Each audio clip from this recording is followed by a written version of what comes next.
तो चलिए आज हम लोग देखते हैं डाइलेक्ट्रिक को। ये डाइलेक्ट्रिक क्या होता है सर, एकदम डिटेल में समझते हैं, लेकिन समझने से पहले कुछ खास बातें जो मुझे कर लेनी चाहिए वो कर लेते हैं। खास बात ये है कि सर डाइलेक्ट्रिक का कंसेप्ट बहुत इंपॉर्टेंट है, ठीक है। बढ़िया बढ़िया सवाल को सॉल्व करने के लिए डाइलेक्ट्रिक आ जाता है बीच में, पहला बात। दूसरा बात क्या है कि एग्जाम में डायरेक्ट डाइलेक्ट्रिक से सवाल पूछता है, डायरेक्ट 1 मार्क्स में। ऐसा लगता है कुछ कुछ विद्यार्थी को सर 1 नंबर पर बेटा एक एक नंबर ना बहुत इंपॉर्टेंट है, इसलिए एकदम ध्यान से सुनना, अच्छा से समझ में आएगा, ये मेरी गारंटी है। ओके चलो स्टार्ट करते हैं, है ना। सबसे पहले क्या कर रहे हैं, 2 चार्ज हम लोग ले रहे हैं। पहला चार्ज Q1, दूसरा चार्ज Q2 और इसके बीच का दूरी R है। तो अगर हम आपसे पूछे कि ये वाला चार्ज इस पर और या फिर ये वाला चार्ज इस पर कितना फोर्स लगाएगा, तो आप बोलेंगे सर हमको कूलम्स लॉ से पता है कि अगर ये दोनों चार्ज वैक्यूम में रखा गया है तो जो फोर्स होगा वो कितना होगा, 1/4 pi epsilon not Q1 Q2 by R का स्क्वायर, इतना फोर्स लगेगा। क्लियर है? ओके। लेकिन अगर यही दोनों चार्ज को किसी डाइलेक्ट्रिक मटेरियल के अंदर डाल दिया जाए और उतना ही दूरी पे रख दिया जाए, अब पूछेंगे अब बताओ एक दूसरे पे तुम लोग कितना फोर्स लगा पा रहे हो। तो अब ये दोनों चार्ज बोलेगा अब सर फोर्स जो है ना वो कुछ घट गया। कितना घट गया? अगर इसका डाइलेक्ट्रिक कांस्टेंट, किसका, डाइलेक्ट्रिक मटेरियल का डाइलेक्ट्रिक कांस्टेंट अगर K है तो K टाइम्स जो है फोर्स वो कम हो जाता है। मतलब पहले जो फोर्स था वो कितना है, 1/4 pi epsilon not Q1 Q2 by R का स्क्वायर। अब कितना है, 1/4 pi epsilon not Q1 Q2 by R square, पहले से K टाइम्स डिवाइड मारा हुआ है। इसका मतलब क्या हुआ कि सर फोर्स जो होता है ना वो K टाइम्स कम हो जाता है।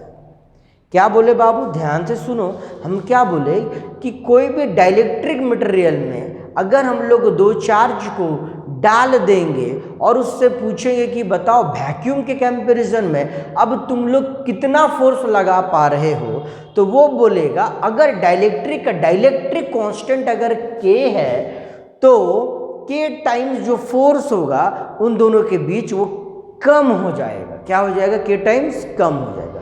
उसी प्रकार से अगर कोई चार्ज Q है, ये पॉइंट P है जो कि R दूरी पर है, इस चार्ज से हम पूछे क्या कि बताइए इलेक्ट्रिक फील्ड कितना होगा अगर ये वैक्यूम है, तो बोलेंगे 1/4 pi epsilon not Q by R का स्क्वायर, है कि नहीं। लेकिन अगर यही चार्ज को डाइलेक्ट्रिक में डाल दिया जाए जहां पर डाइलेक्ट्रिक कांस्टेंट K हो तो K टाइम जो होगा इलेक्ट्रिक फील्ड वो कम हो जाता है।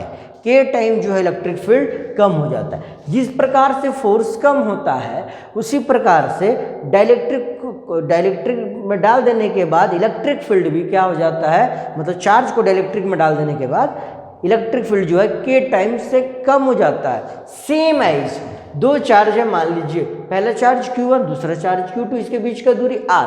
जैसा कि हमको पता ही लो कि बीच में पोटेंशियल एनर्जी कितना होगा, तो आप बोलेंगे 1/4 pi epsilon not Q1 Q2 by R। कब, जब यहाँ वैक्यूम होगा। लेकिन अगर जैसे हम लोग यहाँ पे डाल देते ये दोनों चार्ज को डाइलेक्ट्रिक में, ध्यान से देखिए यहाँ क्या हो रहा है, तो बोलेंगे सर अब जो है ना पोटेंशियल एनर्जी K टाइम से घट जा रहा है।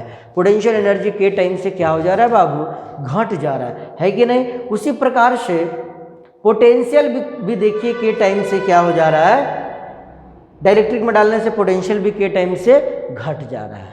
क्लियर है? बहुत अच्छा। इसका मतलब क्या हुआ कि जितना क्षमता फोर्स लगा, फोर्स का, इलेक्ट्रिक फील्ड का, एनर्जी का या पोटेंशियल का वैक्यूम में है ना, उसके कंपैरिजन में किसी डाइलेक्ट्रिक मटेरियल में अगर देखें तो K टाइम से हर जगह पे कम हो जाता है। है कि नहीं? बात समझ में आ रहा है? हाँ सर। लेकिन यहाँ ध्यान दो, यहाँ कुछ अलग होता है। क्या अलग होता है सर?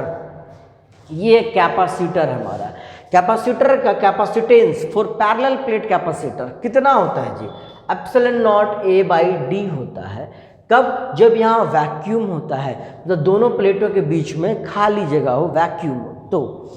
लेकिन यहाँ पर अगर हम लोग कोई डाइलेक्ट्रिक डाल दें जिसका डाइलेक्ट्रिक कांस्टेंट के हो, तो जो कैपेसिटी है चार्ज को स्टोर करने का वो के टाइम से बढ़ जाता है। कैपेसिटी जो है वो के टाइम से क्या हो जाता है बाबू? बढ़ जाता है। तो कुल मिला के ये हमको समझ में आया सर कि डाइलेक्ट्रिक वो मटेरियल है जो फोर्स को, इलेक्ट्रिक फील्ड को, एनर्जी को और पोटेंशियल को के टाइम से कम कर देता है और कैपेसिटेंस को के टाइम बढ़ा देता है।